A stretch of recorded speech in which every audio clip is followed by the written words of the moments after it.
Hi everyone, and welcome to Excel Virtually.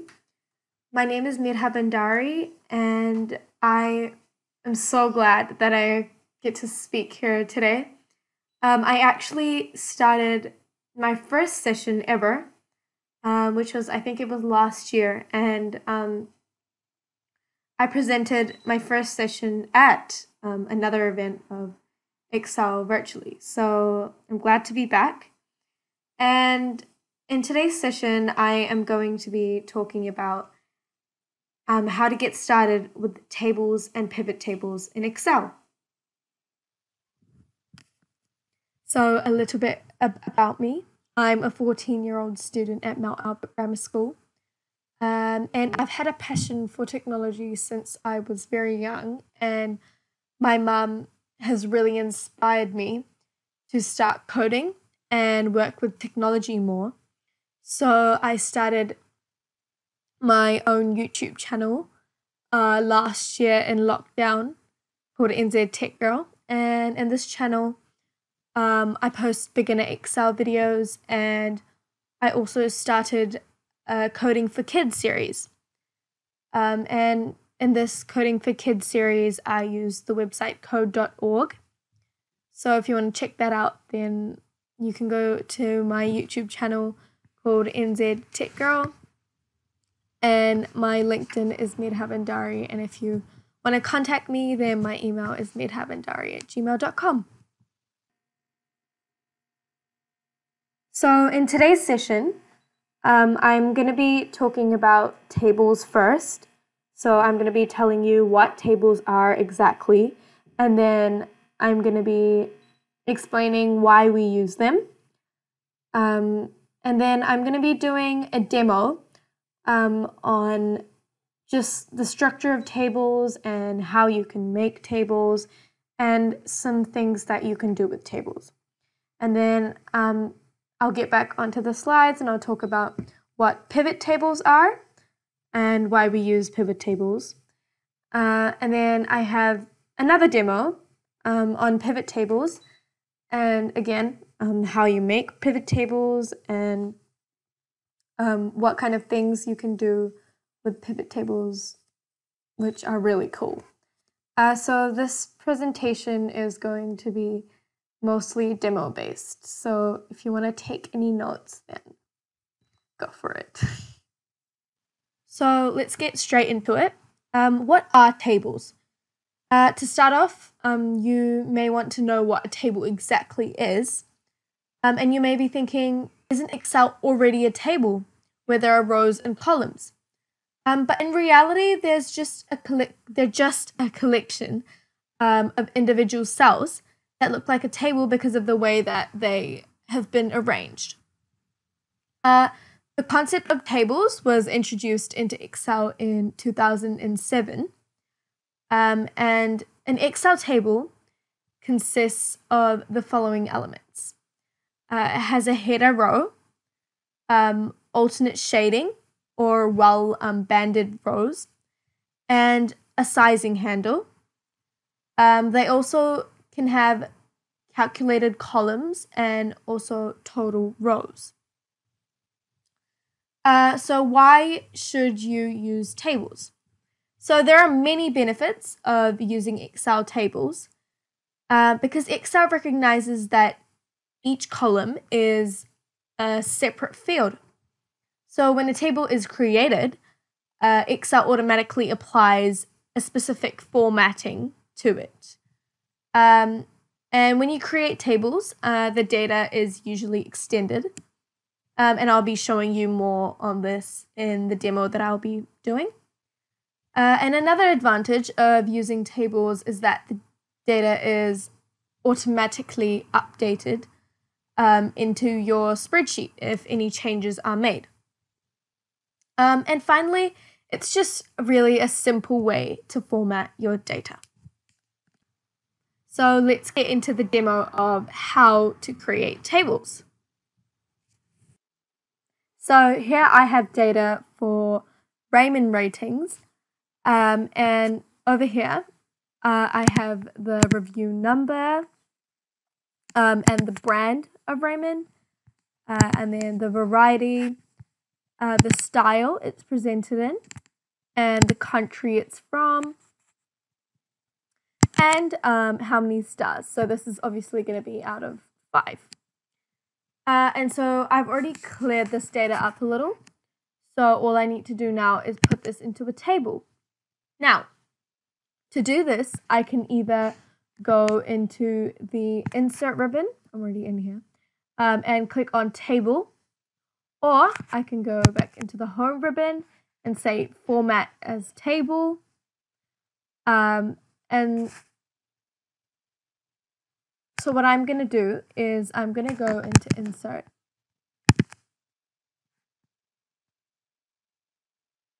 And another way you can do it is go back into the insert, and if you hover over this table, it says you can also use the shortcut Control T. So I'm going to go into insert, I'm already in here, and then I am going to hover over table and click table. As you can see, it already recognizes all my data, like where my data is placed, and right from the top to bottom. And it also has a My Table Has Headers box. And I have headers for my table, but if you don't have headers for your table, then you'll obviously untick that. But I'm going to be ticking this. I'm going to go OK. So as you can see, it has made a table with my data, and it also has a default color scheme. And this color scheme obviously helps the data stand out. And however, you can also format your table however you like with the formatting options up here. You have all these different colors, so I can probably go for green now, or I can go for yellow. I think I'll keep it a yellow. So something else that you can do is name your table. And so you'll find that in the table design tab, and over here in the top left corner, it has table name. So I'm going to be naming my table to Raymond. And this name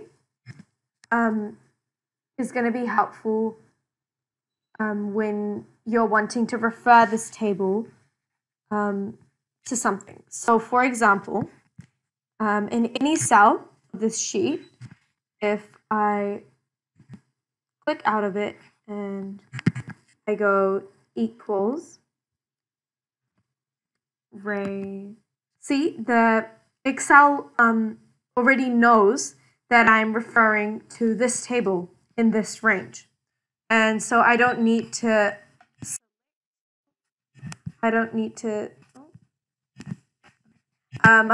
select any of this out here. I can just simply type in Raymond in a cell, and it will automatically know that I am referring to this table here. So since Excel 2013, we've been able to use an option called slices. And slices are used to filter our data. And to do this, to add a filter onto here, I will need to go into the Insert tab. And if you scroll over here, it says Slicer. So now I need to I need to select whatever I want a slicer for. So what I'm going to do is I'm going to make a slicer for the brand of Raymond. So I'm going to do is I'm just going to click here. And so when I click here, the whole row is selected. And then I'm going to go into slicer, and then this box will pop up. So when this box pops up, this basically gives you so what you want to filter. So what I'm going to do is I'm going to go by, since that is a brand, I'm going to go by country. So I'll select the country and go OK. So once I do that, Excel gives me this nice visual representation of the slicer, and I can position it anywhere that I want. And up here, you can even make it pretty and style it however you like. Maybe I want it to go matching with my table. So I'm going to go for yellow. So what this does is basically if I click on Australia, it will show you Australia's most common raiment, and it will show you the review, the brand of the raiment, and the style. So this is just a really easy way to filter your data and to make it look pretty even. And something you might have noticed is that all the columns have filters, so these little drop downs. This is quite useful because it's used to display precise data sets in the table. So as you can see, if I click a filter, go down, then you can untick or tick whatever you want to keep in the table or take out. Now, if I scroll down, notice that the headers get replaced with the table column headings, which is very useful because if you want to edit your data and you don't need to keep scrolling up to check what column you're editing in. So I find that very convenient. And a shortcut that you can use in the table is Control A. Now, if you click inside your table and go Control A, it selects all of your table. So that's just an easier way to select all of your table instead of, doing the long way by dragging it across. Now, if I start adding data at the end of my table, right down. If I start adding data, so here, 1. As you can see, the table extends. So if you keep entering data, it will keep extending. And how you know that a table is finished is when you see this little L here at the bottom. So over here. So that L indicates that the table is finished, and this is called the sizing handle. If you want to add a new column over here, I can just type new column and go enter, and it adds a new column in for me. And if you want to enter a formula, then you can click in here and go equals, for example, 5. Yeah, and as you can see, it's writing whatever I wrote in here into here. If you go into table design, so if you go into table design, then you need to click inside the table. Go into table design, and it has ticked header rows and banded rows. You can tick and untick however you want. So if I scroll to the top, it's easier to see this. So here, untick and tick whatever you want. Yeah. Now, there's something called creating a table the 4th way. And to do this, you need to import data from the Data tab. But before I do that, I need to get a fresh spreadsheet. So go File and Blank Workbook. So now I'm in a new spreadsheet. And what I need to do is go into the Data ribbon. And this is the most common way of inserting data into your spreadsheet and then making it into a table. And so what I'm going to do is next to get data, there is this icon called from text CSV. So to do that, to get my data, I'm just going to click on here, and it's the first thing here. So mine's called Raymond Ratings, and here. So this is the data that I'm going to be inserting. But before I do this, I'm just going to go into transform data. So now that this has opened in Power Query Editor, I'm going to scroll here and get rid of this. And then now I'm going to change the data type. So the data types are basically these little icons over here. And if you come here, this shows that it's ABCs, but it is actually decimals. But before we go into decimal number, I'm just going to scroll down, and as you can see, it says there is unrated. So some of them are unrated. So what I'm going to do with that is I'm going to go to this drop down here, which is the filter, and then I'm going to scroll down and then untick unrated. So once I do that, I'm going to go OK. And so now this doesn't have any more ABCs. So what I'm going to do is I'm going to go here and go decimal number. Alright, so once I've done that, my data is all ready to load, and I'm going to go close and load.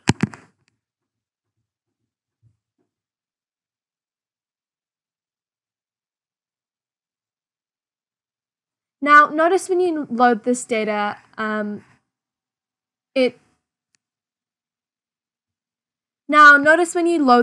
using the insert CSV way that I just showed you, it puts it directly into a table.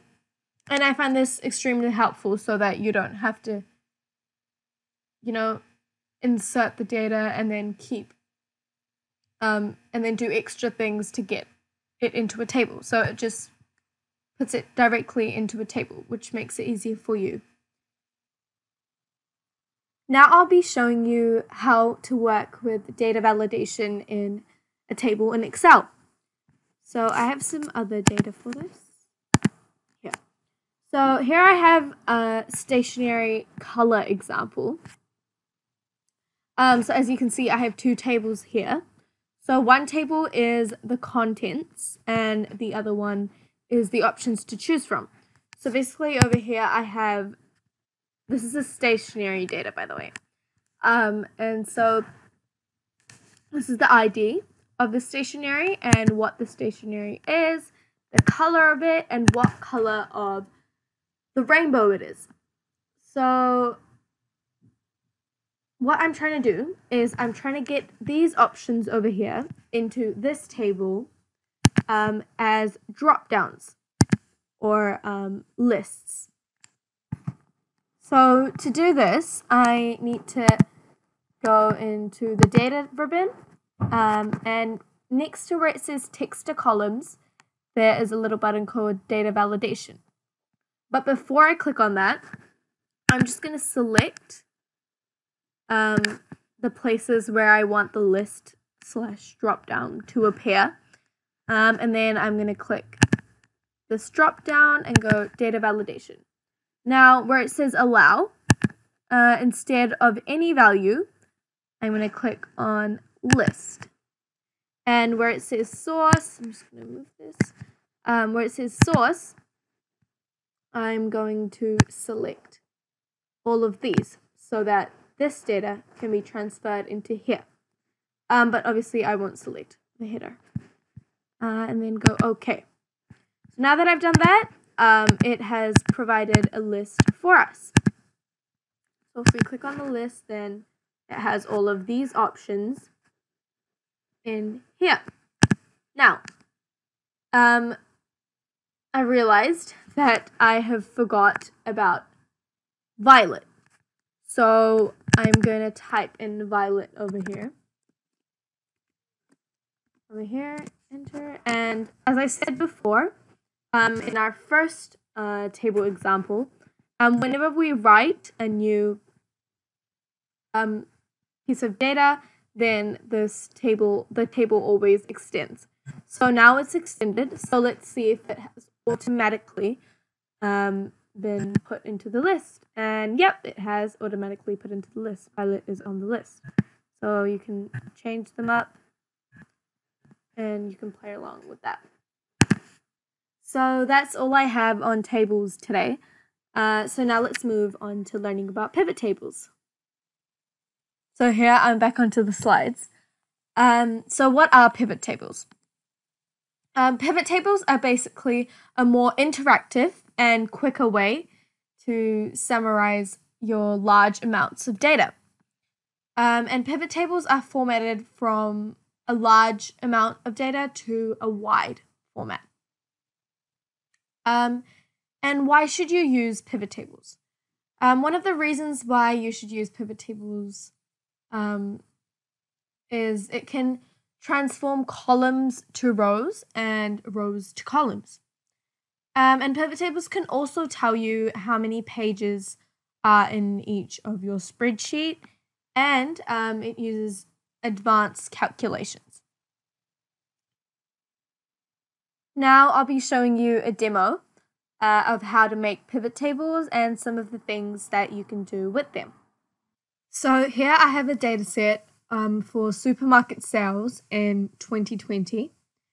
And over here is the ID number, what city the city of the sale, the line, so is it health and beauty, so what category does it come under, the price of the item, and how many, like the quantity it was sold, and the total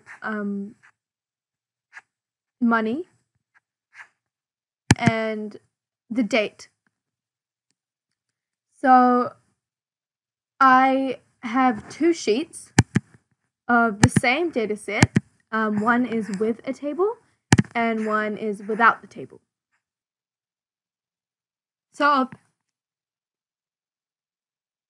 I'll be showing you the difference between the both when you insert a pivot table. So if I select the first data set, so Control A, which is without the table, and then I'll go into Insert and go Pivot Table. And once this box pops up, I'll click New Worksheet, and then I'm going to go OK. So it has taken me to my new worksheet, and over here is the pivot table fields. So this here is the filters, and this field is used to sort table data, and it's placed in the upper left corner over here, and is an optional field for tables, so you don't have to use that. Next we have columns. Now columns is the field used to measure and compare data. And then over here we have rows. So this field is for data you want to analyze. For example, like the topic of what your pivot table is going to be about. So you want to put that into rows. And next we have values. So this is the field containing the values a table uses for comparisons to basically compare data. And this is the most used, and it's mostly this aspect mostly has to do with the numbers like price and total. So I will be using both rows and values for the example I'm about to show you. So I'm going to put price down here. Price, I'm going to drag it into values. And then I'm going to drag total into values. And I'm going to go up, and then city, I'm going to put it into rows. Right? So now it's made a table here for me. So over here it has the city that the sale was made and the sum of the price and the sum of the total. And this is the grand total over here. So now, what I want to know is if I go back to the table, if I add, down, and I'll just create some random numbers here. So I'm going to start adding to this data.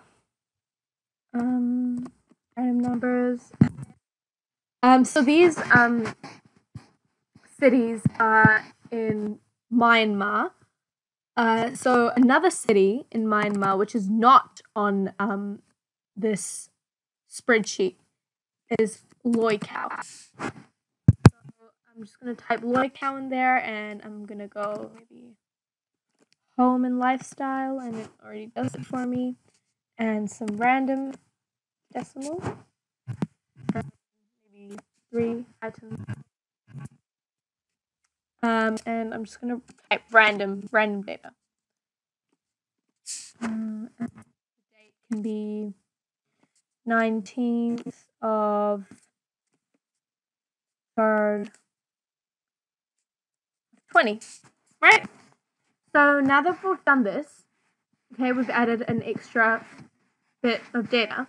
I want to go back into this table that we made, and I want to see if it automatically adds in an extra city, because the city that I typed, Loy Cow, is not in the data at all. Okay, so it's like a fresh piece. So what I'm going to do is I'm just going to right click on here and go refresh.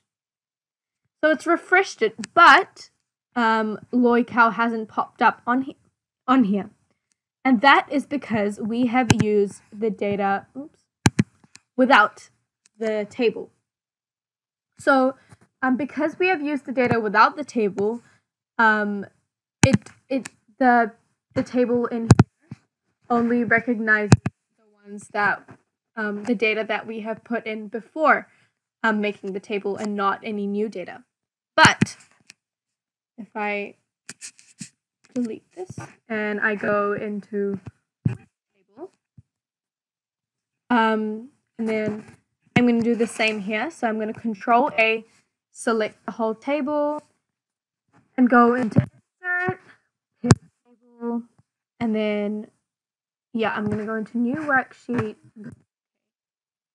So here, I'm going to do the same thing that I did in the table. I'm going to take my price and put it into values, total, and put it into values, and then scroll up and go city, and put into rows. So now that I have my table here, I'm going to go back to my with table data, scroll right down, and now I'm going to add in some new data. So again, random. I could just copy it, but it's okay. I'll rewrite it. And again, I'll type Loy Cow. And as you can see, as I said before, tables always extend as you write more data in. So home and lifestyle, and then 55.8 and 3 items, and then random.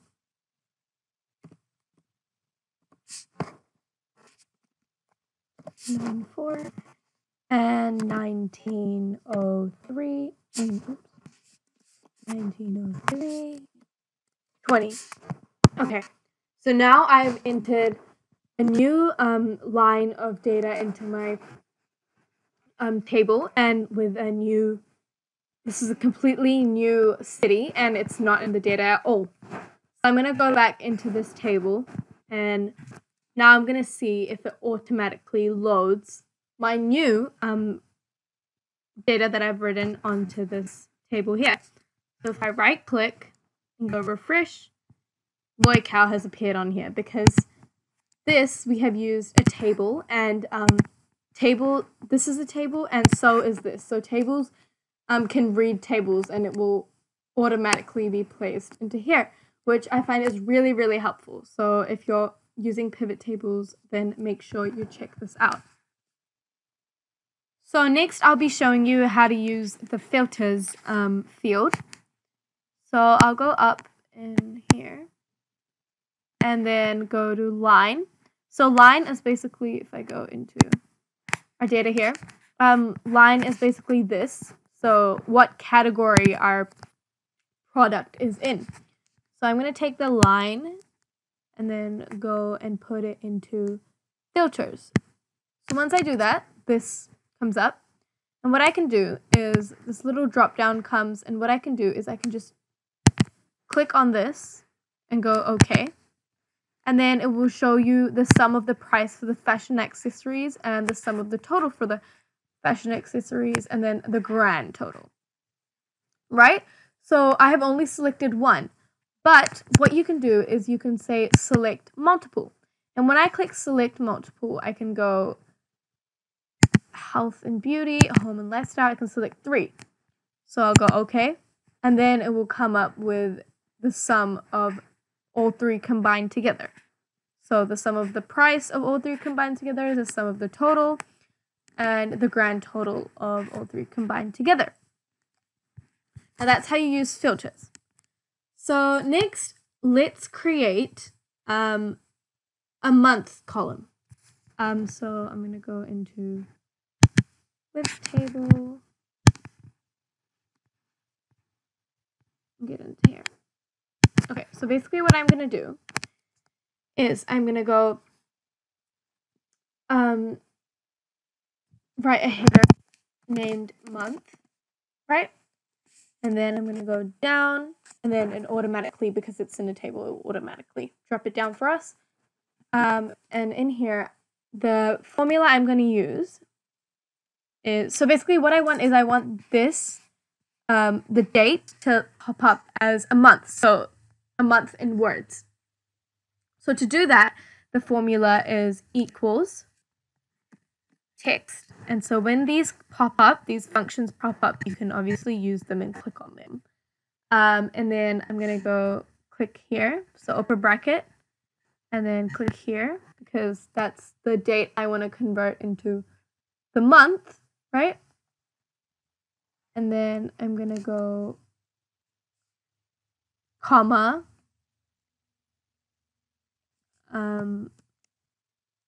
quotes, M,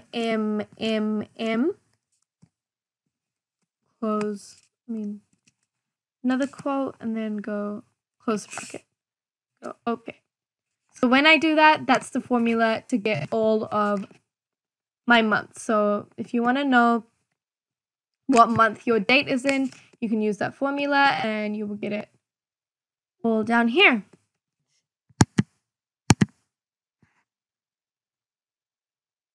So now I'll go back into my sheet over here and I will refresh. So click on the table and right click.